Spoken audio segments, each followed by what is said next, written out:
దళం నావికా దళం కోసం ఏకకాలంలో సౌకర్యాలు అభివృద్ధి చేయటం గొప్ప విశేషం.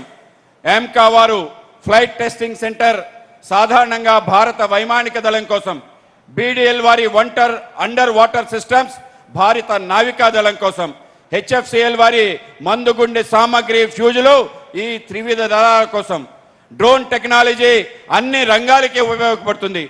ఈ వైవిధ్యీకరణకు ఒక కారణం ఉంది. మన లక్ష్యం చాలా స్పష్టంగా ఉంది. రక్షణ రంగంలో సంపూర్ణ స్వావలంబన సాధించాలనే లక్ష్యంతో మనం ముందుకు సాగుతున్నాం. తద్వారా మన దళాల్లో ఏది వెనకబడి ఉండకూడదు.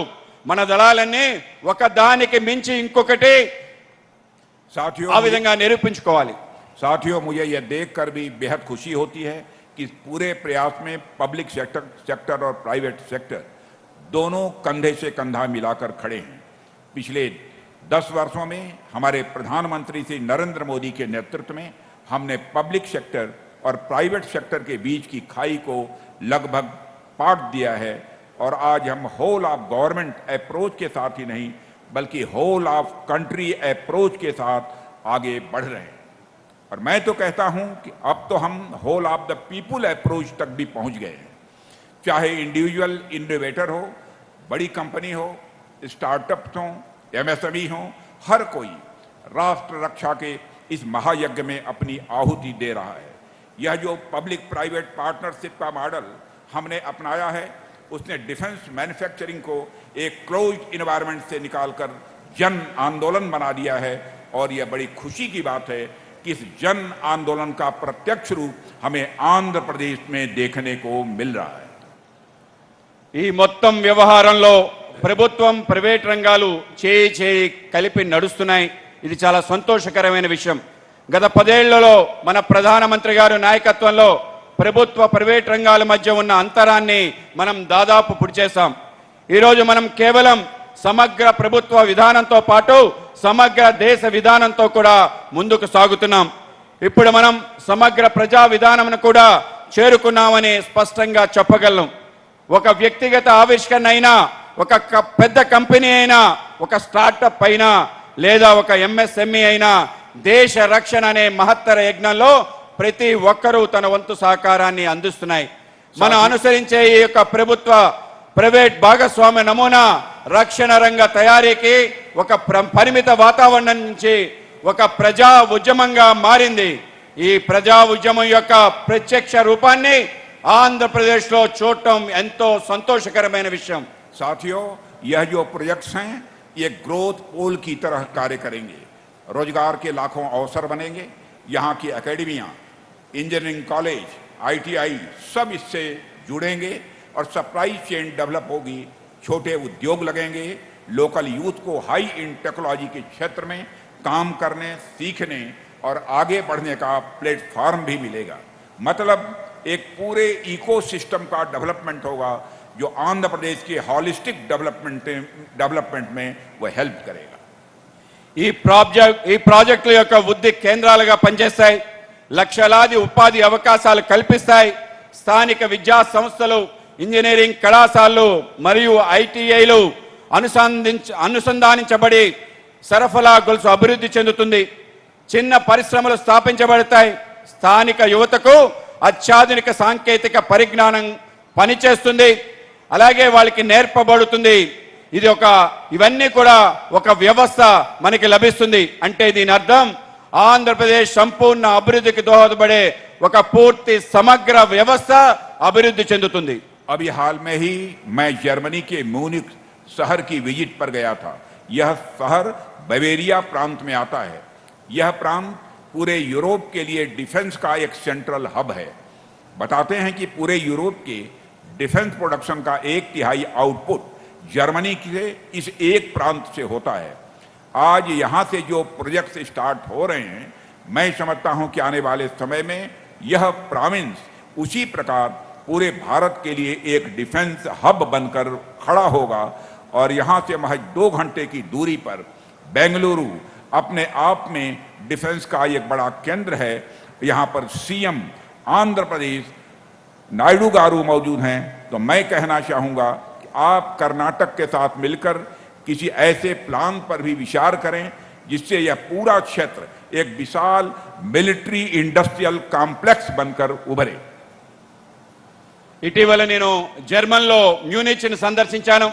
ఈ నగరం బవేరియా అను రాష్ట్రంలో ఉంది. ఈ రాష్ట్రం ఐరోపా మొత్తానికి ఒక కేంద్ర రక్షణ కేంద్రం.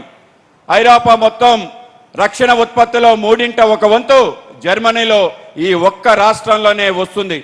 ఈరోజు ఇక్కడ ఆంధ్రప్రదేశ్లో ప్రారంభమవుతున్న ఈ యొక్క ప్రాజెక్టులు భవిష్యత్తులో ఈ రాష్ట్రం యావత్తు భారతదేశానికి ఒక రక్షణ కేంద్రంగా ఆవిర్భవించుతుందని నేను నమ్ముతున్నాను. కేవలం 2 గంటల దూరంలో బెంగళూరు అనే ఒక ప్రధాన రక్షణ కేంద్రం ఉంది. నేను ఆంధ్రప్రదేశ్ ముఖ్యమంత్రి నాయుడు గారికి ఇక్కడే ఉన్నారు, ఆయనకు ఒక విషయం చెప్తున్నాను. మీరు కర్ణాటకతో కలిసి ఈ ప్రాంతం మొత్తాన్ని ఒక భారీ సైనిక పారిశ్రామిక సముదాయంగా మార్చే ప్రణాళిక చేయండి అని నా సలహా. साथियों, यह ऐतिहासिक कालखंड का ऐतिहासिक अवसर है। आज से कुछ वर्ष पहले डिफेंस सेक्टर में हमारी छवि दुनिया के सबसे बड़े इंपोर्टर की थी। लड़ाई के लिए, अपनी खुद की सुरक्षा के लिए हमें दूसरे देशों का मुंह देखना पड़ता था, लेकिन आज हालात बदल चुके हैं। पिछले 10 वर्षों में हमारे लोगों ने जो मेहनत की है उसका परिणाम आज हमें देखने को मिल रहा है। మిత్రులారా, ఇదొక చారిత్రాత్మక సమయం, ఒక చారిత్రాత్మక ఘట్టం. కొన్ని సంవత్సరాల క్రితం రక్షణ రంగంలో ప్రపంచంలోనే మనం అతిపెద్ద దిగుమతిదారుడిగా ఉండేవాళ్ళం. యుద్ధ సమయంలో మన సొంత భద్రత కోసం మన ఇతర దేశాలపై ఆధారపడాల్సి వచ్చి ఉండేది. కానీ ఈరోజు పరిస్థితి పూర్తిగా మారిపోయింది. గత 10 ఏళ్లుగా మనం చేసిన కఠోర పరిశ్రమకి ఫలితాలు ఇప్పుడిప్పుడే పొందుతున్నాం. साथियों, वर्ष 2014 में हमारा डोमेस्टिक डिफेंस प्रोडक्शन मात्र 46,000 करोड़ रुपए था। यानी हम लोग भारत में सिर्फ 46,000 करोड़ रुपए के हथियार और साजो सामान बना पाते थे। लेकिन आपको यह जानकर बेहद खुशी होगी कि आज यह बढ़कर रिकॉर्ड 1.54 लाख करोड़ हो गया है। और आज मैं आप सबके सामने विश्वास के साथ कहकर जा रहा हूं कि महीने 2 महीने के अंदर आपको यह भी जानकारी मिल जाएगी कि यह लगभग जो डिफेंस प्रोडक्शन है वह 1.75 लाख करोड़ रुपए तक पहुंच जाएगा। 2004లో మన దేశీయ రక్షణ ఉత్పత్తి కేవలం 1 मिनट। इसके अलावा 2014 तक भारत का जो डिफेंस एक्सपोर्ट था वह बहुत ही कम हुआ करता था।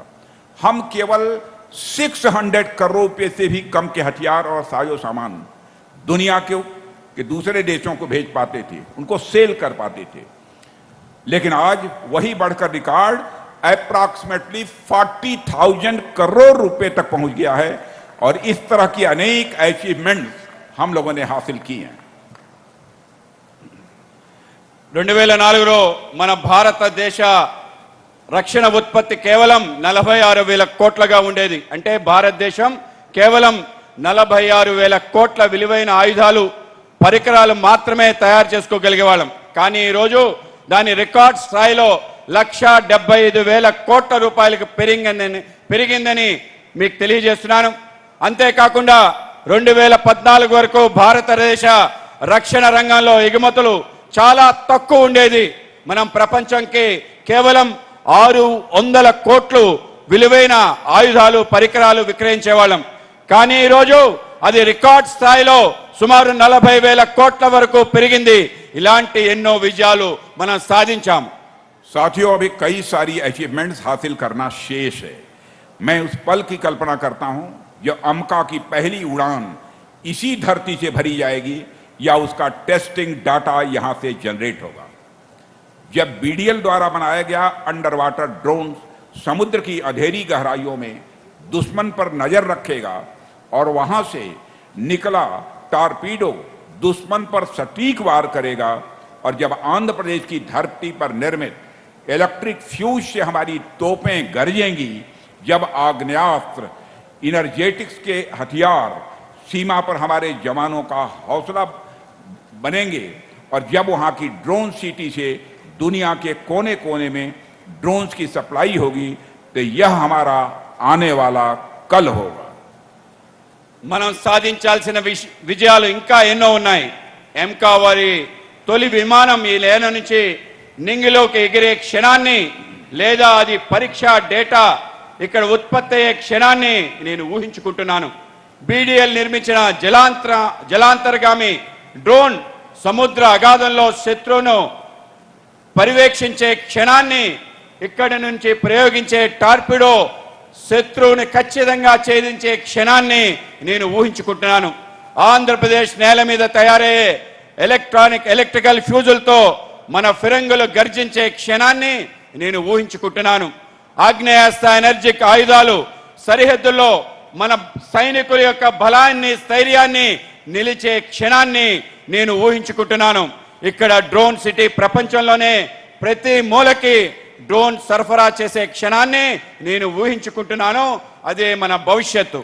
साथियों, मुझे यह बताते हुए खुशी हो रही है कि इन प्रोजेक्ट्स का लाभ केवल डिफेंस सेक्टर तक सीमित नहीं रहेगा। जो भी यहाँ काम करने आएगा उसका परिवार भी प्रॉस्परस होगा। इससे जहाँ स्कूल खुलेंगे, हॉस्पिटल बनेंगे, सड़कों का जाल बिछेगा, यानी हॉलिस्टिक रीजनल डेवलपमेंट होगा। और इसमें आप जनता जनार्दन का सहयोग बहुत ही जरूरी है। आपके सहयोग से ही यह सब कुछ हो रहा है और आपके सहयोग की, आपके आशीर्वाद की हमेशा हमें जरूरत पड़ती रहेगी। సంతోషకరమైన మరో విశేషం ఏంటంటే ఈ ప్రాజెక్టులు ప్రయోజనాలు కేవలం రక్షణ రంగానికే పరిమితం కావు.